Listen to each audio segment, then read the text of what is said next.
Na'udzu billahi minasy syururi anfusina min sayyiati a'malina. Asyhadu an la ilaha illallah wahdahu la syarikalah wa asyhadu anna Muhammadan abduhu wa rasuluhu alladzi la nabiyya wa la rasula ba'dah. Allahumma shalli wa sallim wa barik ala Muhammad wa ala alihi wa sahbihi wa man tabi'ahum bi ihsan. Amma ba'd.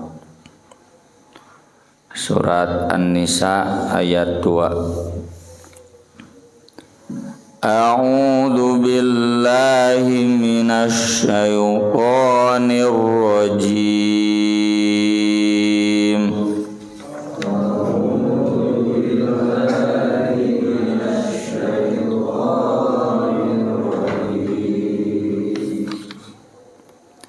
Wa atul yatama amwalahum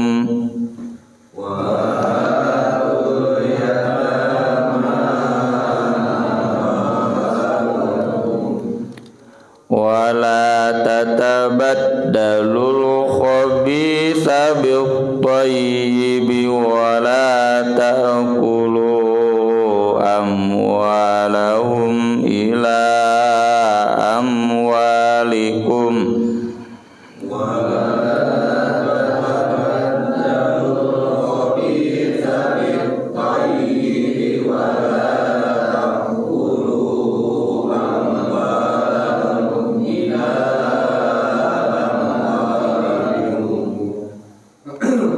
innahu kana huban kabira.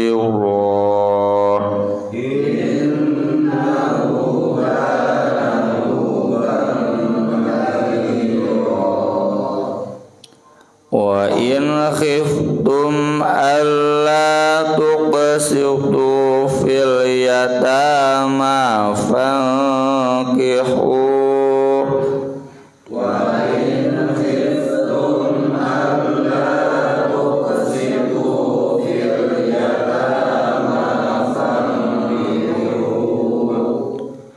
fankihu ma taba lakum minan nisa'i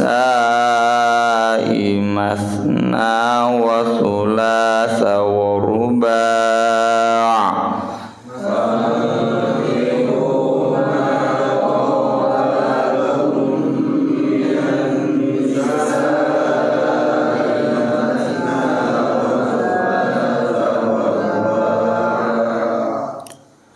fa in khiftum alla ta'dilu fawahidatan aw ma malakat aymanukum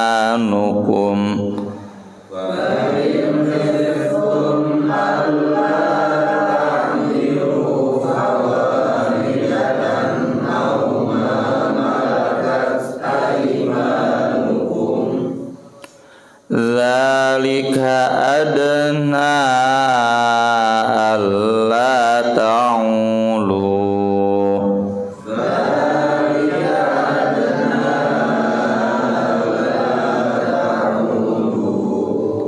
wa atun nisaa saduqatihinna nihlah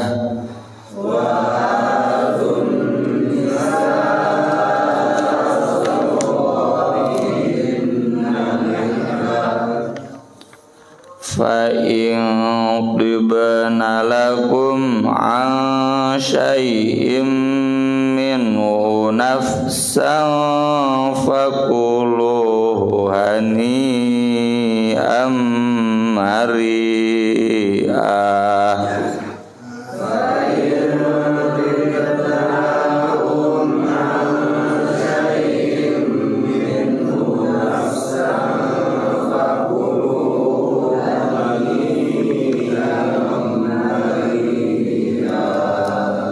Mengawihani ayat 2 J2 tilu. Wa atul yatama amwalahum wa la tatabaddalul khabitha bit-thayyibi wa la ta'kulu amwalahum ila amwalikum innahu kana huban kabira wa in khiftum alla tuqsitu fil yatama fankihu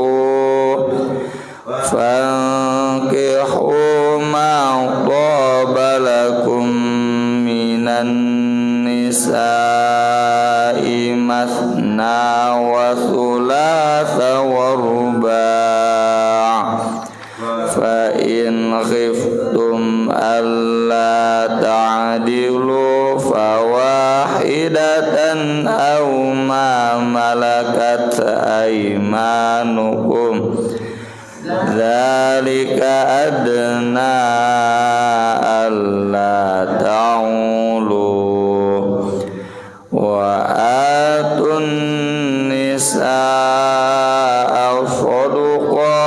sadaqatihinna nihlah fa in tibna lakum an syai'in minhu nafsan fakuluhu hani'an mari'ah wa atul yatama dan berikanlah kepada anak-anak yatim amwalahum harta mereka. Ini ayat ditujukan kepada semua yang mengurus harta anak yatim. Anak yatim ya tentu yang orang tuanya sudah meninggal dunia lalu meninggalkan waris meski kasarnya kecil 10 juta 5 juta. Berikan kepada anak-anak yatim itu hartanya, tidak boleh dicoceng, kecuali nanti ada beberapa kendala, misalkan yang mengurusnya fakir miskin. Dan nanti dijelaskan di ayat 5 juga bukan berarti ketika mereka masih kecil sudah diberikan.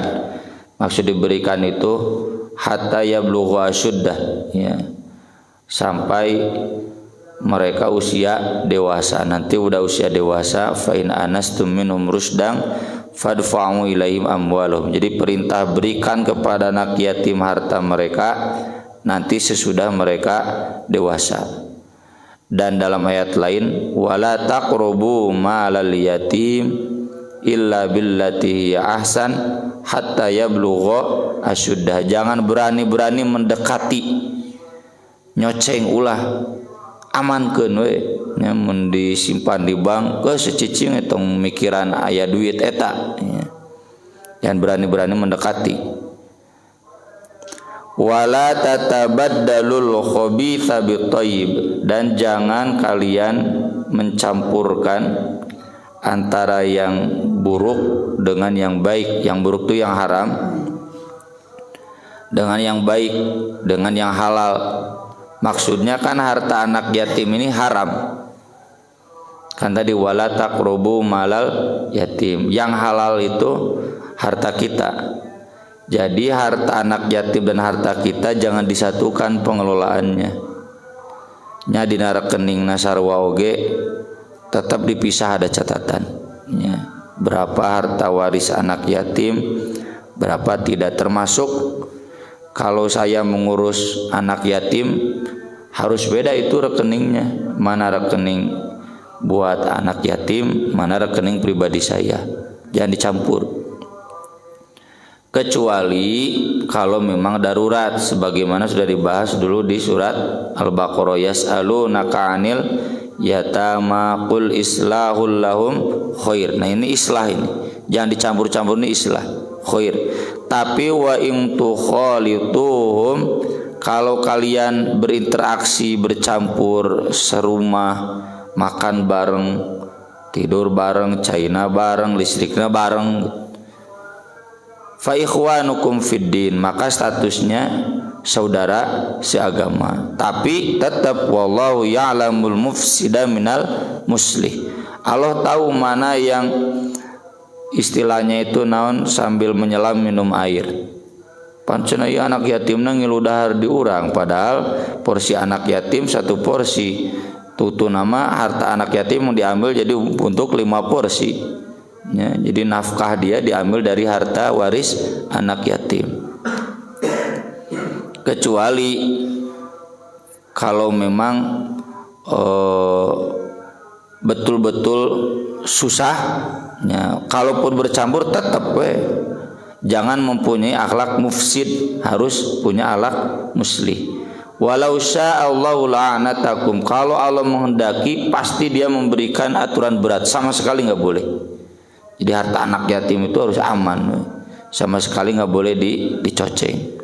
Termasuk bahwa wala taqrabu malal yatim itu tong diinjem. Ini kasus yang pernah kita alami, ya, anak yatim. Hari habis usir anak yatim nggak meninggal karena ada sekian juta. Lalu mana uang itu? Nya cenah di UA. Tanyakan ke UA tuh ke mana uangnya? Dipakai modal usaha. Padahal wasiat dari orang tuanya ini harta waris untuk dia itu buat biaya sekolah. Ka sekolahna teu dibayarkeun. Karena apa? Karena nya dipakai jang modal usaha. Itu jangan wala taqrabu malal, kan haram dipakai oleh kita. Kalaupun darurat tetap harus muslih, harus islah, harus tepat. Kalau memang waktunya ini dibayarkan sekolah buat biaya sekolahnya, bayarkan. Termasuk nanti dijelaskan di ayat berikutnya, wa man kana ghaniyan falyasta'fif. Orang yang kaya harus menahan diri, nggak boleh nyoceng sedikit pun. Wa man kana faqiran falyakul bil ma'ruf. Kalau yang ngurus anak yatim itu miskin, boleh ikut makan, tapi bil ma'ruf, wajar. Wajar teh sewajarnya yang memang pantas dia makan. Masa dia makan resiko misalkan satu hari 50.000 buat makan keluarga, dicokot 100.000 atau 50.000 itu 50 KB unggal poe gitu. Padahal dia sewaktu-waktu dapat proyek, dapat job, tapi karena sudah terbiasa buat resiko sehari-hari ngambil dari harta warisan anak yatim yang dia urus. Nah itu termasuk wallahu ya'lamu mufsida minal muslih. Itu termasuk tatabadalul khabitha bit thayyib, ya. Makanya ini khususnya kepada pengurus anak yatim, ya. Jangan kemudian benghar dari harta anak yatim ai ka mana-mana. Buat anak yatim, buat anak yatim. Jadi imam manehna. Ini orang-orang begini termasuk orang-orang yang tatabadalul khabitha bit thayyib. Jadi memang kata Nabi, ana wa kafirul yatim kahatain. Saya dan yang menanggung anak yatim itu begini. Begini itu bisa dilihatnya dari ini dan ini. Sangat dekat. Kafil itu bukan mengurus saja tapi menjamin. Misalkan menjamin sekolahnya, menjamin kuliahnya, menjamin sampai nikahnya meskipun tidak diurus, ya. Karena sebagaimana dalam hadis-hadis lain, sahabat juga banyak yang kagok ngurus anak yatim satu rumah itu. Kalau perempuan kan nanti ke sayanya gimana? Itu kan bukan anak saya, non muhrim, ya, telaluasa. Kemudian kalau itu anak laki-laki nanti ke istri sayanya gimana? Nah kadang begitu. Maka dari itu yang penting kafil itu ikut menjamin, ikut membiayai, nya diurus alus, ya. Seperti ada Agnia tuh di Marga Asih, beliau beli rumah 2, satu yang budak yatim, satu rumah dia. Alasannya kata beliau, nya ada budak lelaki kagok ka istri anak ka budak awe anak no sagulu sagalang. Nah di sini ya makanya Nabi menyebut ana waqaful yatim hatain. Satu karena beratna naon, hartana kudu apik. Ini mana harta sumbangan buat anak yatim, mana yang buat saya, ya. Kemudian dalam interaksi sehari-hari, ya, ini wala tatabadalul khabitha bit thayyib. Wala ta'kulu amwalahum, jangan kalian makan harta mereka ila amwalikum, ke harta kalian. Disatukan tadi. Ini penjelasan khabith bit thayyib, ya. Kudu apik we mun eta harta anak yatim, udah buat anak yatim. Innahu kana huban kabira, sesungguhnya itu adalah dosa yang besar. Orang-orang Arab dulu jadi sudah tradisi kalau ada keluarganya yang yatim, hartanya kan diurus oleh dia. Itu dia punya asumsi, ini karena saya mengurus anak yatim, maka harta ini harta saya, bukan harta anak yatim. Apalagi kalau anak yatim itu perempuan, pasti dinikahi. Agar apa? Agar harta anak yatim itu jadi harta dia, karena status dia sudah jadi suami perempuan itu, anak perempuan itu, meskipun masih anak kecil, ya. Kawinlah cenah rata kagok ngurusna. Nah, modus menikahi anak yatim itu karena ingin juga menikmati hartanya.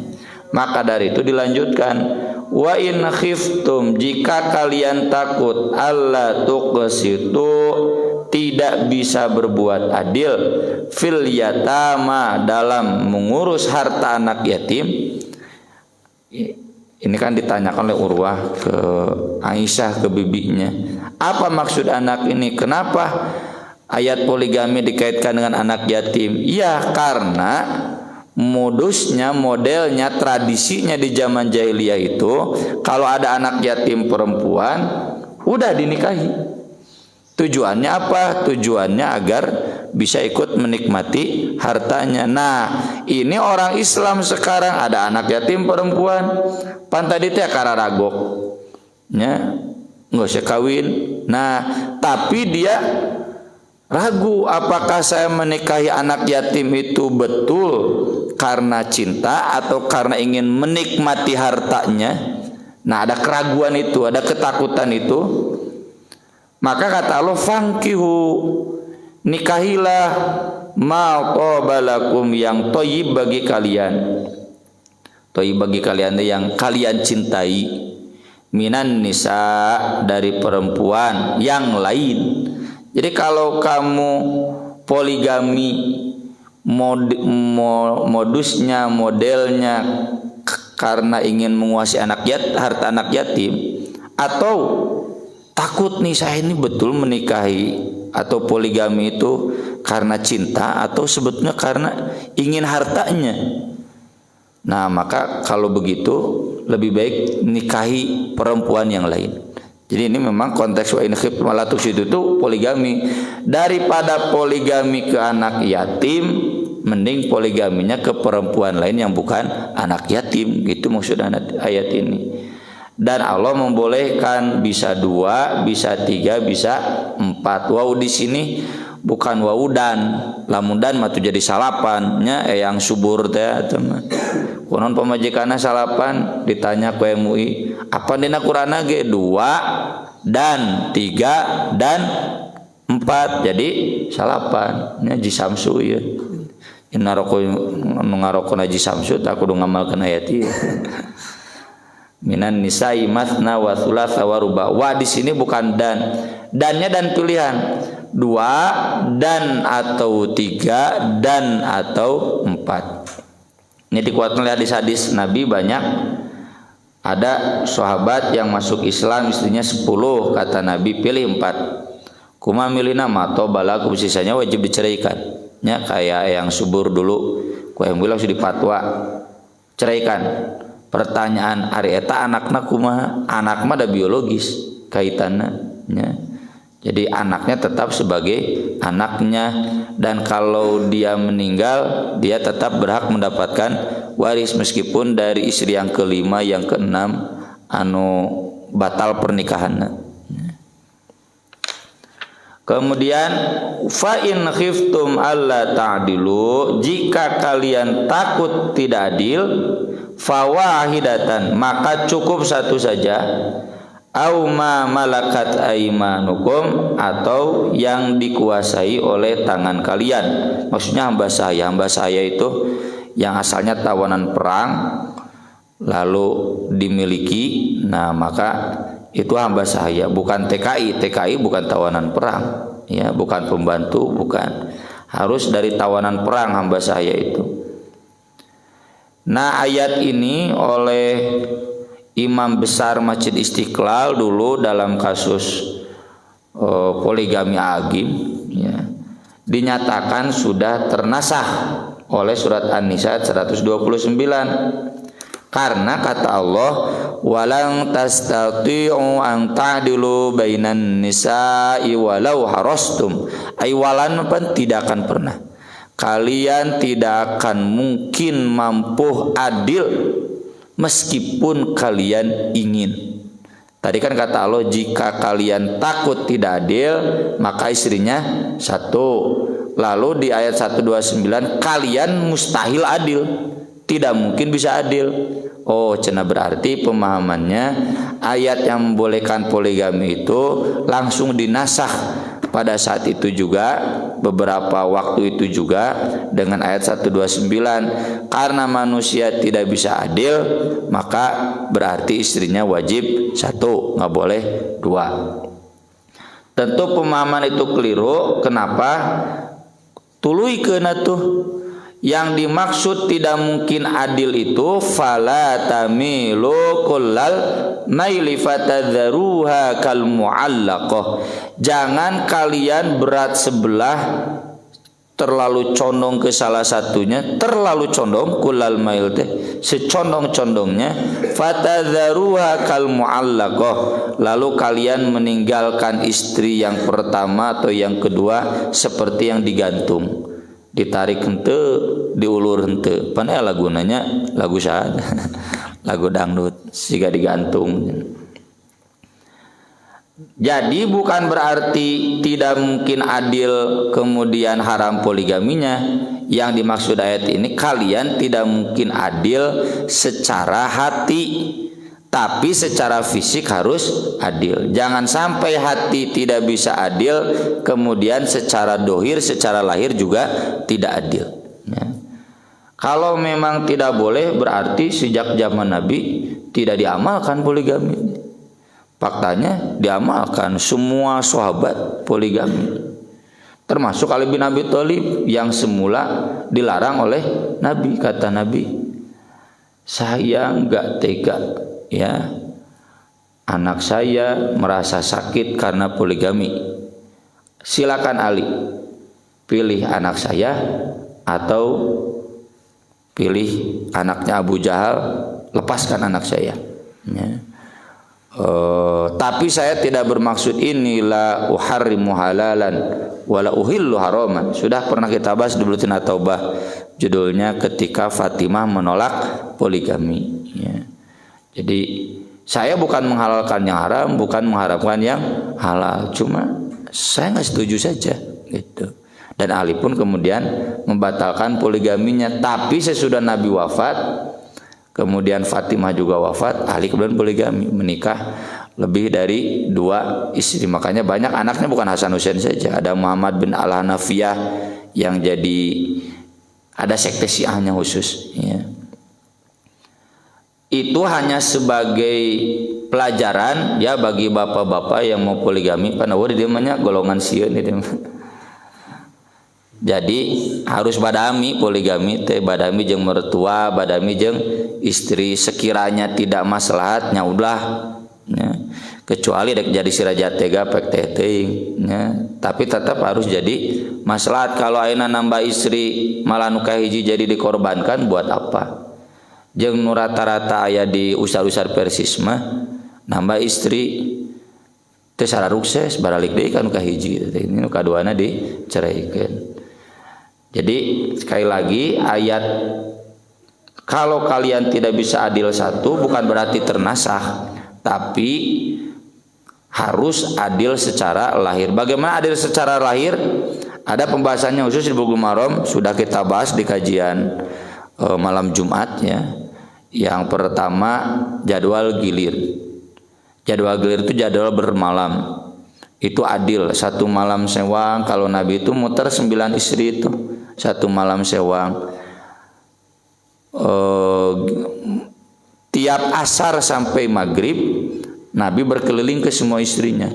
Nya bisa nu kurang beas, nu kurang minyak dari asar sampai maghrib semua istrinya. Jeung Nabi mah poligami teh satempat di dinya sakota nya teu susulumputan. Di urang mah pamajikan kahiji teu apal nu mana pamajikan kadua ya. Teu maslahat we gitu. Nyalah takut diomongkeun lah. Kalau Nabi semuanya satu tempat ala lakur gitu. Ada ketidakcocokan satu sama lain kayak Aisyah. Karena Aisyah kurang pintar masak. Istri yang lain Zainab binti Jahas. Kata Aisyah kan di hadis yang lain, tidak ada satupun istri Nabi yang saya cemburui kecuali satu, Zainab binti Jahas. Mudanya sama dengan saya, cuma dia pintar masak, saya nggak bisa. Pernah kan datang pembantunya bawa masakan untuk Nabi, dikitu tadi tepak ku Aisyah, saking ku cemburu nepikeun ka beupes. Baik cek Nabi, piring ganti ku piring, dahareun ganti ku dahareun. Ya. Itu menunjukkan bahwa kecemburuan sesama istri muda istri tua lumrah ya. Jadi lamun bapak poligami istri kahiji kitu cemburuan ka istri kadua tong make ayat Quran wa ma lam yahkum bima anzalallahu fa ulaika humul kafirun. Wah cenah ieu teh satuju hukum Allah kafir entong manusiawi itu ya. Tinggal bagaimana seorang suami mampu merukunkan PR. Lamun teu rukun-rukun tak berarti poligamina doraka salilana.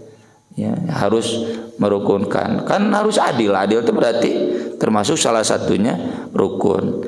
Kemudian dalam nafkah ya. Ibu istri Ustaz Siddiq Amin yang pertama Bu Ai. Ujuk-ujuk cenah bapak mah mau TV. Pak cenah naon di TV? Kan itu masih ada bagus. Bapak beli TV di Bandung, maka Bapak juga harus beli TV di sini. Ya. Terus cenah ujung cenah urang rihlah kemana ke anu Pak cenah anak-anak lagi gini bapak cenah mau ngajak rihlah di Bandung di sini juga harus diajak rihlah tuh kudu kitu kudu dua dompetna ya mah pamajikan dua ya dompetna hiji ya. Termasuk istri pertama dikasih rumah istri kedua juga dikasih rumah istri pertama rumah istri kedua kontrak adil ya. Harus dua-duanya sama. Kemudian kalau beda kota di istri kadieu 3 poe kadieu 3 poe gitu atau 3 poe setengah ya. Jangan meninggalkannya seperti terkatung-katung banyaklah hese manggian poligami nu adil kecuali yang saya tahu Ustaz Siddiq Amin nya nu lain teh apa ya. Di Garut genep poe dan genep poe buat sabulan ya. Tanggal hiji we ka pamajikan nu kolot teh misalkan tuh di Tasik nya 2 poe sesana di Bandung. Nah itu enggak adil ya. Jadi harus bisa kalau tidak bisa 2 kotanya sok sakotakeun.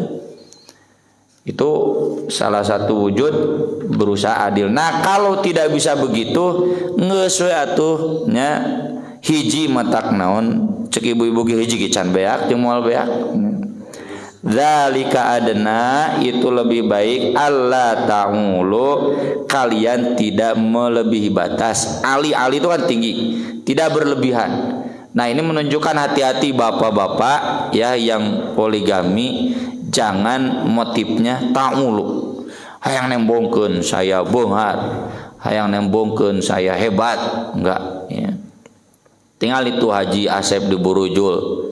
Ya opat ngarendeng imana lalagreng opatanana kabehanana di barare pabrik gitu itu mantasnya jadi tidak ta'ulu. Wa atun nisaa dan berikanlah kepada perempuan sodukotihinna mas kawin. Disebut sodukot karena bukti kan sidik itu benar, bukti benarnya cinta itu serius kita akan menikahi itu memberikan mas kawin. Nihlah sebagai satu kewajiban. Nah kaitannya dengan tadi kan rata-rata menikahi anak yatim itu agar nggak usah ngasih mas kawin, bahkan harta anak yatimnya diambil alih oleh suaminya. Kata Nabi, kata Allah nggak boleh. Meskipun dia anak yatim yang nanti diurus, tetap wajib dikasih mas kawinnya. Dan saya sudah tulis di edisi kemarin ya, ini bukan jadi syarat sah pernikahan, tapi wajib. Jadi kalaupun di pas pernikahannya tidak disebutkan, bahkan belum diberikan, masih dianjuk, sah pernikahannya. Ya, ayat-ayat Qur'annya sudah kita tulis, sudah kita bahas juga di surat Al-Baqarah. Soalnya banyak kasus. Itu yang pertanyaan itu kan kasusnya dituntut oleh calon mertuanya atau keluarga calon istrinya mas kawinnya, kalau betul serius kudu sakitu. Usu-usu mainan gitu disanggupan. Ternyata itu minjem. Geus kawin dipulangkan, jadi kan nggak dapat apa-apa istrinya. Ini gimana? Cenah sangga pernikahannya sah.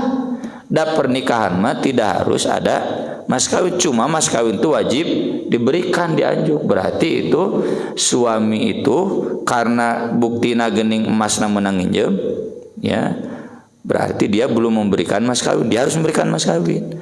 Bagaimana cenah kalau dia nggak mampu, nyaeta mah badami we salagi pamajikan. Mun pamajikanna ikhlas teruskeun, lamun teu tinggal cerai karena sudah tertipu, ya. Tapi cenah mah bukan tertipu, memang tahu suaminya nggak mampu, udahlah saya ikhlaskan. Nah itulah di ayat berikutnya, fa in tibna lakum, jika kalian atau mereka perempuan ridho kepada kalian laki-laki, an syai'in, dari satu saja minhu darinya, nafsan rela betul dirinya, fakuluhu, silakan kalian para suami makan itu mas kawin, hanian dengan tenang, marian dan dengan senang. Jadi tong wani-wani ngoloknya mah tuh mah cenata mas kawin lah orang pakai modal ulah, itu harta istri. Jangan sampai istri tidak tibna lakum, harus betul-betul kerelaan diri. Jadi istri rela, udahlah ini pakai buat modal usaha dan sebagainya, tapi tetap harus jelas akadna naon mere atau nginjemkeun. Nya alusna mah tuh lalaki tong pabalik letahnya biragus mere mas kawin dulu enak dipake modal ge nginjem dan nanti suatu saat dibayar kembali. Seandainya ada istri, biarlah mas kawin untuk saya mah nggak usah, ya tetap harus dikasih. Paling nanti akadnya udah diterima oleh istri, ya udah ini buat bapak aja misalnya. Bukan berarti kemudian ayat ini kan boleh cenah istri membebaskan mas kawinnya, boleh itu sesudah diberikan. Nggak usahlah ke saya mah nggak usah ngasih mas kawin, tetap wajib. Nanti kalau sudah diberikan kemudian istri merelakan, ya silakan. Nah ini ayat-ayat ini sebagaimana sudah dikasih pengantar sebelumnya menegaskan hak untuk kaum perempuan dalam hal waris dan mas kawin. Aku qouli hadza wa astaghfirullah li wa lakum, subhanakallahumma bihamdik, asyhadu an la ilaha illa anta, astaghfiruka wa atubu ilaik. Wassalatu wassalamu ala Rasulillah. Wassalamu alaikum warahmatullahi wabarakatuh.